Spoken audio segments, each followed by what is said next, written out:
Magandang gabi, Philippine Air Force, para sa ulat ng panahon ngayong araw ng Linggo, 19 July 2026 at sa mga susunod na araw.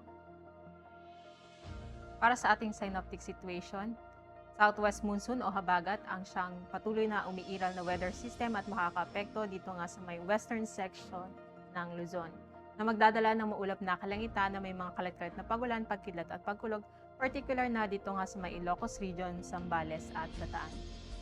Samantalang ang Metro Manila, Cordillera Administrative Region, Batanes, Babuyan Island, Cavite, Batangas, Mimaropa, Western section ng Visayas, Lanao del Norte, Negros Island Region, Zamboanga Peninsula, at BARM ay makakaranas ng bagyang maulap hanggang sa maulap na kalangitan na may mga pulupulong pagulan, pagkidlat at pagkulog.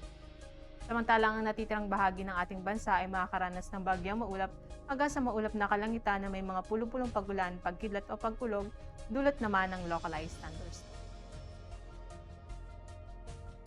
Para sa ating general area forecast, bukas inaasahang makakaranas ng bagyang maulap hanggang sa maulap na kalangitan na may mga pulupulong pagulan, pagkidlat o pagkulog ang Metro Manila at ang natitirang bahagi ng Luzon, maging sa buong Visayas. Samantala, dito naman sa may Zamboanga at Sanga-Sanga ay makakaranas ng maulap na kalangitan na may mga kalat-kalat na pagulan, pagkidlat at pagkulog. Samantala, sa natitirang bahagi naman ng Mindanao ay makakaranas ng bagyang maulap hanggang sa maulap na kalangitan na may mga pulupulong pagulan, pagkidlat o pagkulog. Para sa pagtataya sa susunod na araw, dito nga sa Metro Manila, Cavite, Lipa, at Angeles, sa araw ng Martes, ito ay makakaranas ng maulap na kalangitan na may mga kalat-kalat na pagulan, pagkidlat at pagkulog. At sa susunod na 2 araw, ito ay makakaranas ng bagyang maulap hanggang sa maulap na kalangitan na may mga pulupulong pagulan, pagkidlat o pagkulog.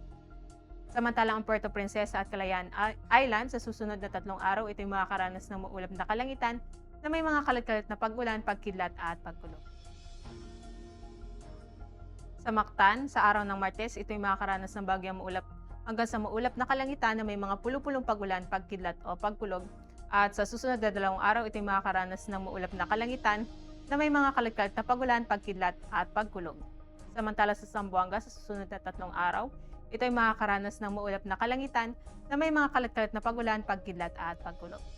Samantalang sa Davao, sa araw ng Martes ay makakaranas rin ito ng bahagyang maulap hanggang sa maulap na kalangitan na may mga pulupulong pagulan, pagkidlat o pagkulog. At sa susunod na 2 araw, ito ay makakaranas ng maulap na kalangitan na may mga kalat-kalat na pagulan, pagkidlat at pagkulog. Ang haring araw ay lulubog mamayang 6:29 p.m. at inaasahang sisikat bukas sa ganap na 05:36 ng umaga.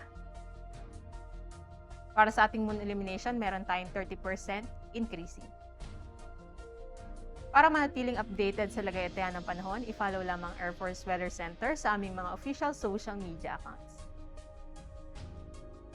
At yan lamang latest update natin sa weather sa ngalan ng aming commanding officer na si Colonel Hermelino T. Calubiran Jr., PAP GSC.